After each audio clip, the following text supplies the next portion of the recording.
Hello दोस्तों, मेरा नाम है शान आलम और हम पढ़ रहे हैं सोशोलॉजी का फर्स्ट चैप्टर जो कि BA first year first sem से बिलोंग करता है। इसका नाम है अर्थ एवं क्षेत्र, समाजशास्त्र और सामान्य बोध। इस चैप्टर की हम ऑलरेडी 5 वीडियोस बना चुके हैं। अगर आपने वो वीडियोस नहीं देखी हैं तो पहले जाके वो वीडियोस देखिए ताकि आपको ये टॉपिक अच्छे से समझ आ सके और ये चैप्टर भी। तो पिछले चैप्टर में हमने स्वरूपात्मक संप्रदाय के बारे में पढ़ा था, जिसमें हमें ये बताया गया था कि उसमें कुछ ऐसे समाजशास्त्री हैं जो कहते हैं कि समाजशास्त्र को एक विशेष विज्ञान बना देना चाहिए, जिसमें ऑगस्ट कॉम्ट हैं और भी कई सारे विज्ञान वो हैं, समाजशास्त्री हैं। और उन्होंने जो है काफ़ी ज़्यादा योगदान दिया समाजशास्त्र को एक विशेष विज्ञान बनाने में। अब हम आ गए हैं समन्वयात्मक संप्रदाय में। ये क्या है? समाजशास्त्र को पढ़ने का तरीका है। तो चलिए बात करते हैं समन्वयात्मक संप्रदाय के बारे में। समन्वयात्मक संप्रदाय में क्या है, जो हमारे कुछ समाजशास्त्री हैं वो ये कहते हैं कि हमें समाजशास्त्र को एक सामान्य विज्ञान बना देना चाहिए। सामान्य विज्ञान क्यों बना देना चाहिए? वो एक तर्क देते हैं कि ये जो समाज है इसमें बहुत सारी चीज़ें हैं, हमें उन सब चीज़ का अध्ययन करना चाहिए समाजशास्त्र में।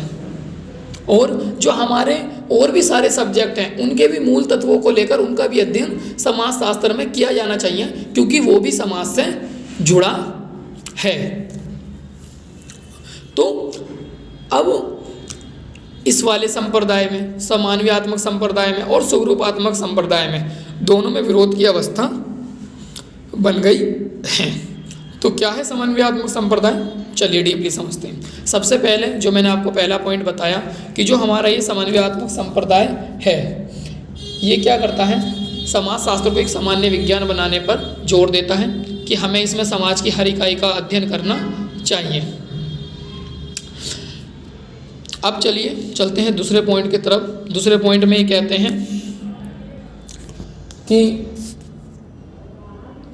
मुख्य विद्वान जो हैं सोरोकिन, दुर्कीम, हाबाउस तथा गिन्सबर्ग हैं। अब देखो, बहुत सारे जो मुख्य विद्वान हैं जो इस बात का समर्थन करते हैं कि समाजशास्त्र को एक सामान्य विज्ञान बना देना चाहिए।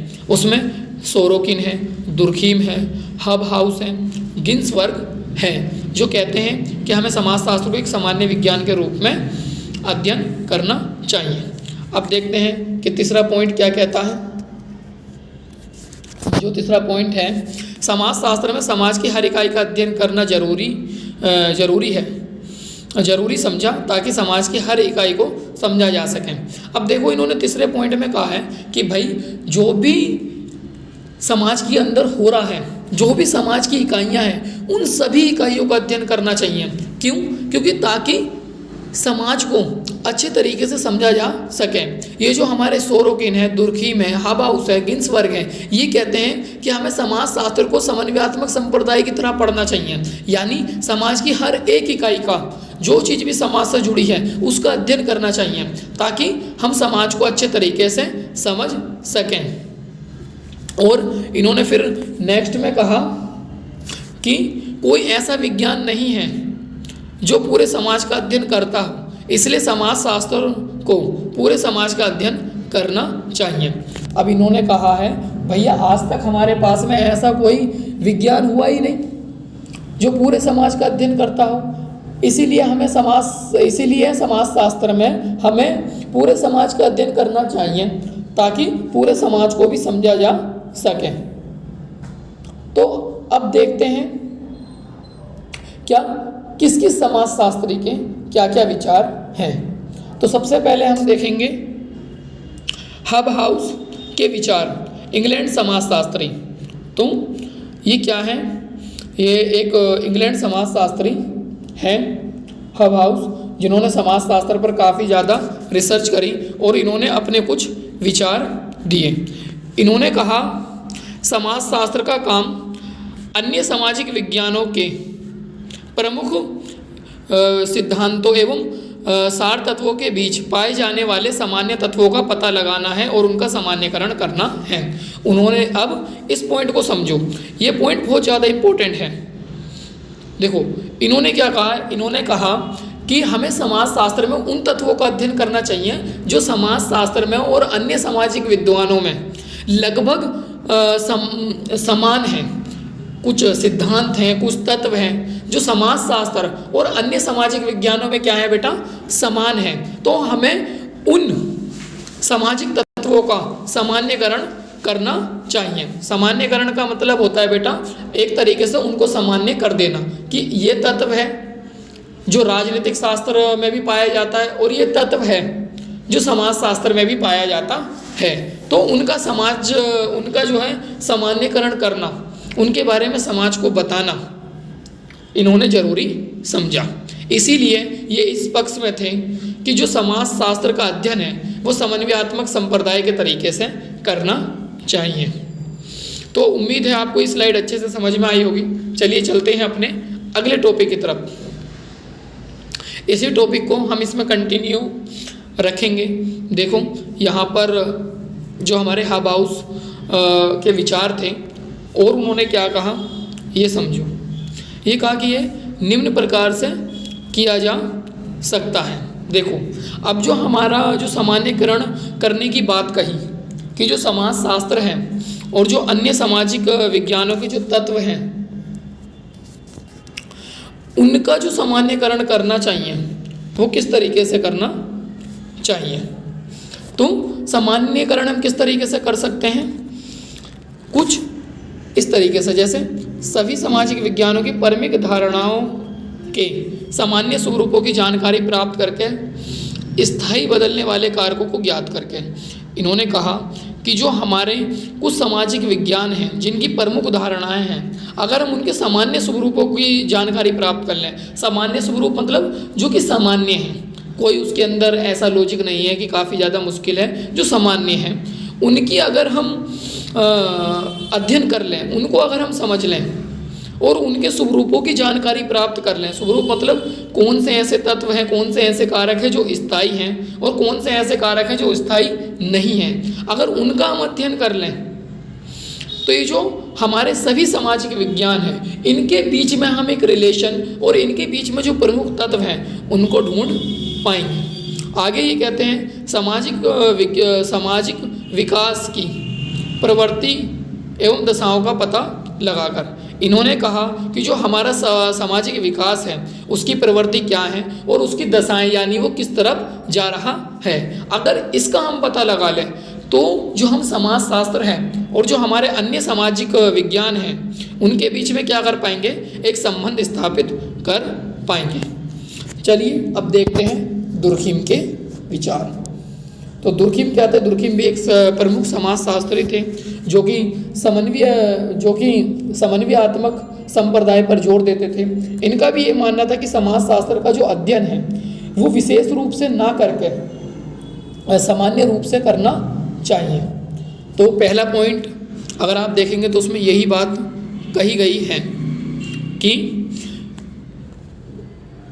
ये देखो आप, मैंने हेडलाइट कर दिया है, समाजशास्त्र को सामान्य विज्ञान बनाना चाहते थे तथा समाजशास्त्र के विशेष पर भी जोर देते थे ताकि ये अपना अस्तित्व ना खो दे। अब इस पॉइंट में दो बातें हैं। इस पॉइंट में पहली बात है कि जो दुर्खिम थे हमारे समाजशास्त्री, उन्होंने ये जरूर कहा था कि समाजशास्त्र का अध्ययन सामान्य तरीके से करना चाहिए, लेकिन उन्होंने समाजशास्त्र के विशेष पर भी जोर दिया। उनका मानना था कि समाजशास्त्र अपना अस्तित्व ना खो दे, इसीलिए हमें थोड़ा सा समाजशास्त्र के विशेष पर भी जोर देना चाहिए, यानी कुछ ऐसे तथ्य होने चाहिए जो केवल समाजशास्त्र में ही पढ़ाए जाएं। और इन्होंने इस चीज पर भी जोर दिया कि समाजशास्त्र को एक सामान्य विज्ञान की तरह पढ़ा जाना चाहिए। ओके, उम्मीद है आप दुर्खिम के विचारों को अच्छे तरीके से समझ गए होंगे। दुर्खिम ने अपने सबसे अच्छे विचार पेश किए। उसने क्या कहा, इन्होंने कहा देखो भाई, समाजशास्त्र जो है वो सामान्य तरीके से अध्ययन किया जाना चाहिए, उसमें जो हमारे सामान्य तथ्य हैं वो लेनी चाहिए, लेकिन इस बात का भी ख्याल खास रखा जाना चाहिए कि समाजशास्त्र अपना जो अस्तित्व है वो ना खो दे, इसीलिए उन्होंने इसके विशेष पर भी योगदान दिया, यानी जोर दिया, और इनके विशेष पर भी योगदान दिया।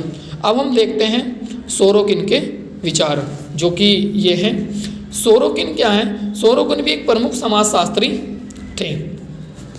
तो प्रमुख समाजशास्त्री क्या थे, देखते हैं इन्होंने क्या कहा। सबसे पहले इन्होंने भी समन्वयात्मक संप्रदाय पर जोर दिया कि जो हमारा समाजशास्त्र है उसको सामान्य रूप से ही पढ़ना चाहिए।